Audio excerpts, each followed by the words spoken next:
전문적인 물류 서비스가 필요할 땐 로지브리지를 검색해 보세요. 엄청난 물량이 나간 거예요. 알리, 테무, 쉰, RTC를 비롯한 이커머스부터 해서 엄청나게 나간 겁니다. 그래서 미국의 월마트라든지 홈디포라든지 아마존이라든지 이런 미국 유통기업들이 상품 재고를 피크로 좀 갖고 있어요. 그러니까 어떻게 돼요? 내년 초가 되면은 주문이 줄 수가 있어요. 왜? 이미 다 확보해놨잖아. 트럼프 대통령이 1월 20일 날인가 뭐 취임하잖아요. 그러면은 그때부터 이제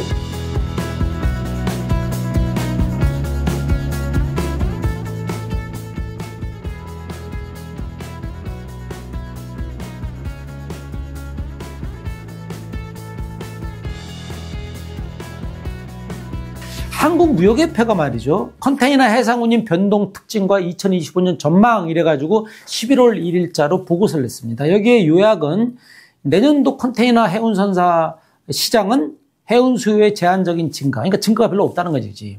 그리고 구조적으로 공급 과잉이 지속된다. 왜? 수년간 엄청나게 신조발주가 있었잖아요. 따라서 해상운임은 하락에 있어. 그러니까 전부 다 하락을 전망한 거예요. 다만 미 트럼프 2.0 정부가 출범을 하고, 그렇죠? 그러면 이제 교역을 제한시키잖아요. 그죠? 보호무역이니까. 그러면 이제 물동량이 줄겠죠. 그 다음에 동부항만에 1월 15일까지 합의가 안 되면 또 파업을 한다고 했잖아요. 그럼 이런 거에 대해서 이제 uncertainty, 불확실성이 어떤 상존하고 있다. 따라서 면밀한 모니터링과 대비가 필요하다. 이렇게 무역협회가 이야기를 했습니다. 자, 수요 측면을 보면은 경제가 둔화될 것이다. 내년에 말이죠. 그러니까 미국과 중국 경제가 성장률이 금년보다 낮아질 것이다. 그래서 IMF가 전망한 걸 보니까 미국이 금년에 2.8%인데 내년에 2.2%. 중국이 금년에 4.8%인데 내년에 4.5%. 그게 뭡니까? 전부 다 경제 성장률이 내려가죠. 우리나라도 물론 내려갑니다. 그러니까 전 세계 글로벌 경제 성장률도 약간 하향처럼 될 것이다. 두 번째는 해운 수요 증가가 제한적이다 이거예요. 그러니까는 WTO가 이렇게 전망했답니다. 우리가 북미 항로가 제일 중요하잖아. 북미 인바운드 물동량, 그러니까 미국에서 수입하는 거죠. 인바운드 물동량 증가율이 금년에 3.3%였어요. 근데 내년에는 0이에요, 0. 그러니까는 증가가 없다 이거죠. 그리고 아시아에서 수출하는 거, 이게 아시아가 가장 수출 많이 하는 게 북미 항로거든요. 이 아시아의 수출 물동량 증가율이 금년에 7.4% 괜찮았죠. 내년에는 4.7. 결국은 해운 수요 증가는 굉장히 낮아지면서 제한적이다. 공급은 늘어날 것이다. 그래서 공급을 보니까 구조적으로 공급 과잉이다. 똑같습니다. 그러니까 수출입 은행하고 무역협회는 공급 과잉을 이제 구조적으로 보는 거지. 그 이유가 2022년부터 내년까지 4년간 선복 공급이 선대가 연평균 7% 증가를 예상한 거야. 이거 엄청난 거죠. 그러니까 4년간 7%니까 28에다가 누적이니까 더 많겠죠. 한 30% 이상 되네. 그렇죠? 누적으로 따져야 되니까. 그러니까 결국은 뭐예요? 글로벌 컨테이너 해상 물동량 증가율은 어떠냐? 연평균 1%를 예상한다. 그러니까 이 7%는 공급이 매년, 물동량은 내년에 이 1%밖에 안 된다는 거예요. 결국은 절대적인 수요가 늘어나야 되는데 이 물동량이 증가한 게 아니라, 그러니까 이거 이렇게 보는 거죠. 금년까지는 물동량이 있는 게 아니라 물류 공급망이 붕괴되거나 교란되고 지연돼서 공급이 부족했다는 거죠. 선박이 절대적으로 부족한 게 아니고 그 투입되는 자원이 일시적으로 부족했다 보니까 운임이 올랐던 이런 얘기다. 그러니까는 어떻게 보면은 해체가 없었잖아요. 여러분들 금년에 선박 해체가 거의 없었던 거 아시죠? 그러니까 그 정도로 많이 선박을 투입을 했다는 거지. 그렇죠? 그러니까는 이게 수요가 는 건 아니고 공급이 자꾸 중간에 그렇죠? 붕괴되고 교란되고 지연되니까 그것을 막기 위해서 공급이 많았어도 많은 게 아니다. 이 얘기입니다. 그래서 금년에 신규 컨테이너 선대가 305만 TU가 공급됩니다. 이제 이달 말까지 300만 TU.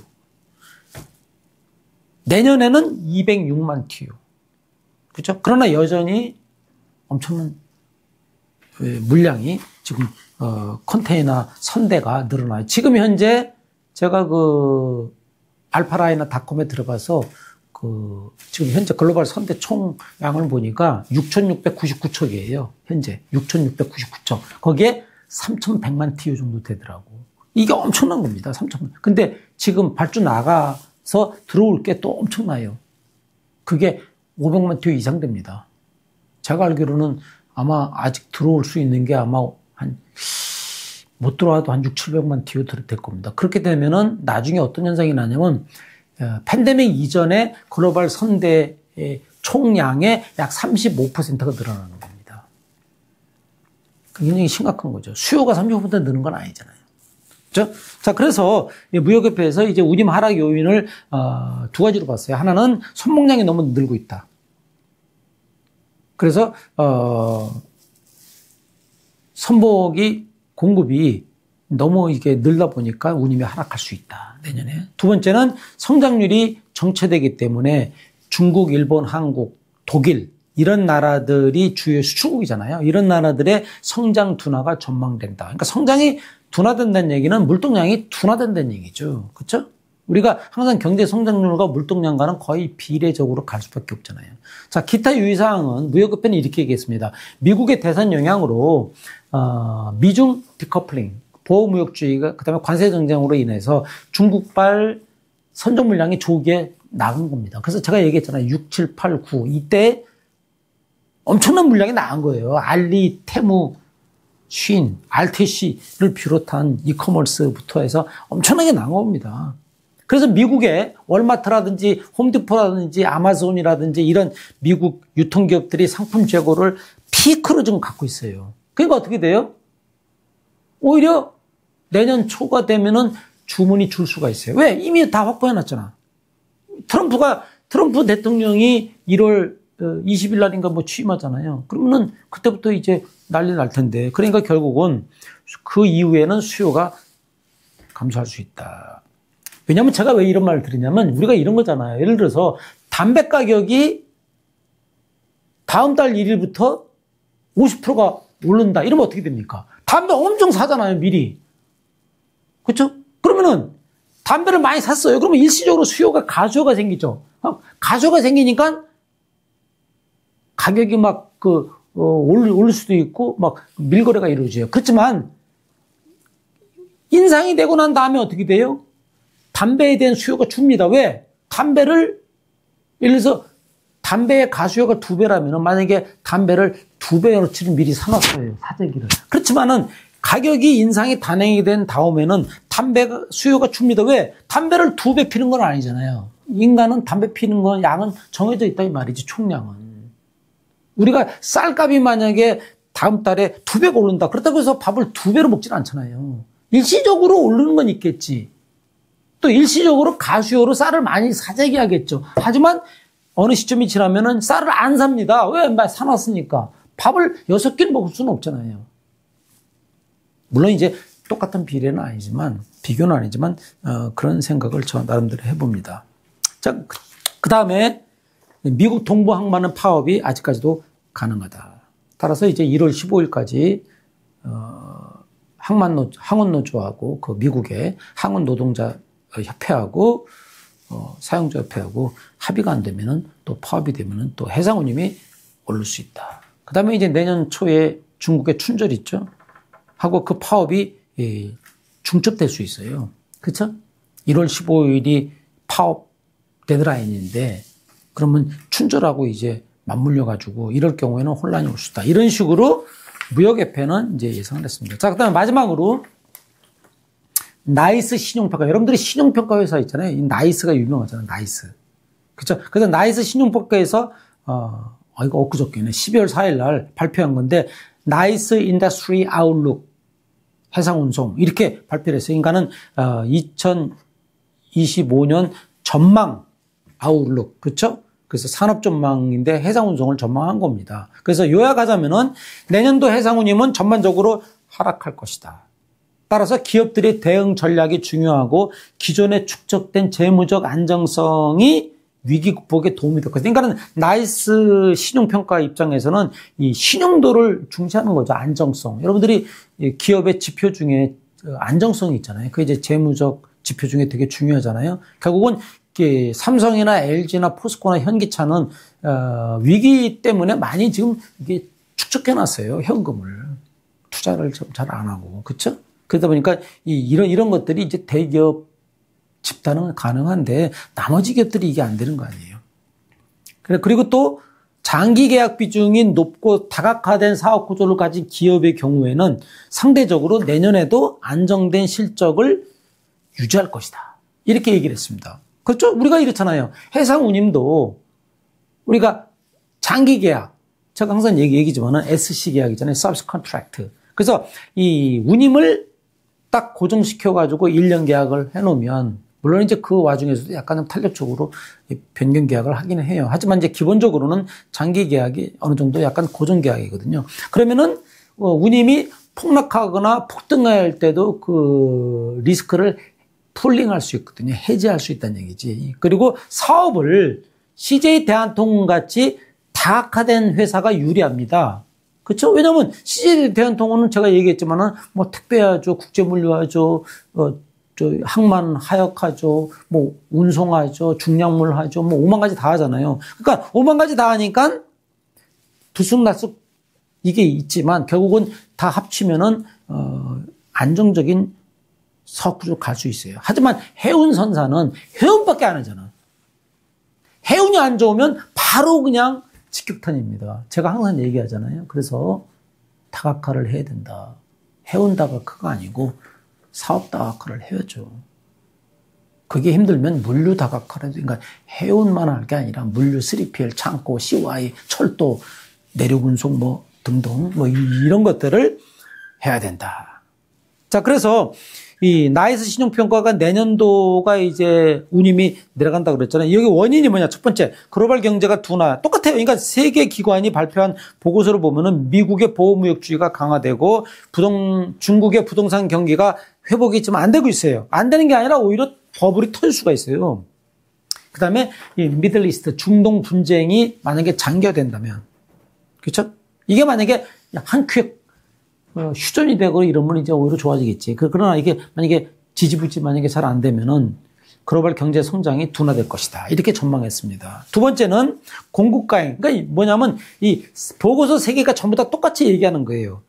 컨테이너선은 공급과잉이다 이거예요. 무조건. 내년에도 컨테이너선과 LNG 가스선, 대규모 신조선의 딜리버리가 예정돼 있다. 따라서 공급 과잉이 우려된다. 공급 과잉이 되면 운임은 하락하겠죠. 세 번째, 운하 통행이 정상화될 것이다. 그러니까 이런 거죠.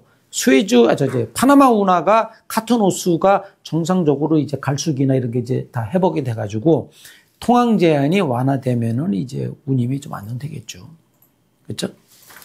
그래서 이제 선종별 전망을 또 내놨습니다. 제가 얘기했죠. 선종이라는 건 컨테이너, 드라이버크, 가스 뭐 이런 식으로 나누는 겁니다. 그래서 컨테이너선은 대형 선사들의 선대 선종 확대로 불구하고 공급 과잉으로 운임이 하락할 것이다. 따라서 실적이 내년에는 저하될 것 같습니다. 그렇죠? 뭐 제가 볼 때는 이거 상식선 같아요. 물론 수에즈 운하가 또 좌초 사고 때문에 못 들어간다 또 이러면 또 그런 사건이 어떻게 보면 선사들은요. 저는 이렇게 생각을 해요. 선사의 화주의 불행은 선사의 행복이다. 이런 게 자꾸 떠올라가지고 그건 안 좋은 거잖아요. 그러니까 어떤 사건이 났다, 전쟁이 났다, 뭐 파나마 운하가 통행이 어렵다, 수에즈 운하가 막혔다. 이거는 화주로부터는 불행한 거야. 근데 선사는 이게 행복해요. 이게 참 이걸 서로 윈윈할 수 없나? 저는 항상 그래. 서로 행복한 걸 찾아야 되는데 이게 좀 아직 안 된다는 게. 그래서 지금 결국은 컨테이너선은 실적 저하가 예상된다. 두 번째 이제 건화물선 드라이 벌크 베슬 이것도 시황이 하락해서 중국 때문에 그래요. 결국은 장기 운송 계약이나 고정 운임으로 활용하는 선사들은 이제 영향이 좀 제한적이고 만약에 변동성이 심한 이게 우리나라가 말이죠. 제가 얘기했지만 HMM이 이 장기 계약이 별로 없다잖아요. 그러니까는 변동성이 심한 시국에서는 돈을 많이 벌어. 그렇죠? 그러니까 팬데믹이 때 돈 엄청 벌었잖아요. 제일 많이 벌었잖아요. TU당. 그런데 안정화로 가면 이게 안 좋아. 그렇죠? 이게 하락으로 가면은 안 좋은 거죠. 벌 것도 마찬가지. 그다음에 이제 가스선은 여러분들이 LNG 선봉량이 10% 이상 늘어납니다. 제가 아까도 얘기했잖아요. 무역협회가. 그렇죠? 11.5라고 나와 있잖아요. 그렇죠? 탱커가 11.5가 는다고 그랬잖아요. 무역협회가. 저기 수출입은행이. 그러니까 지금 나이스 신용평가도 10% 이상 증가 예정이다. 따라서 국내 가스 선사인 현대 LNG, SK해운 등 장기 화주의 계약을 통해서 이익 변동성을 완화해야 된다. 그러니까 결국은 제가 얘기했지만 현대 LNG나 SK해운 이런 이제 가스 운반 선사들이 장기 화주를 많이 잡아야 돼요. 여러분들이 철광석이나 이런 것들은 보통 17년에서 20년 장기 운송 계약을 하거든요. 그렇죠? 그래서 이런 부분들이 되게 중요하다. 그래서 이제 세 번째는 기업 신용도 전망입니다. 해운사들이 이익 창출력으로 금년보다는 내년이 좀 이익이 낮아질 것이다.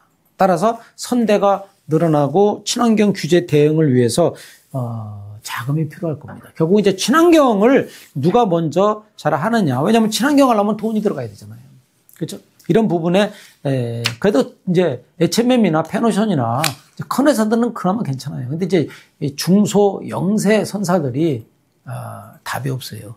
그래서 이런 부분들은 정부에서 어떤 친환경 펀드, 제가 지난번에 얘기했잖아요. 수조 원어치 친환경 선박 펀드를 조성해서 친환경 쪽에만 쓰도록 제한을 둬서 지원 내지는 대출을 해줘야 되지 않느냐. 이런 부분을 얘기했습니다.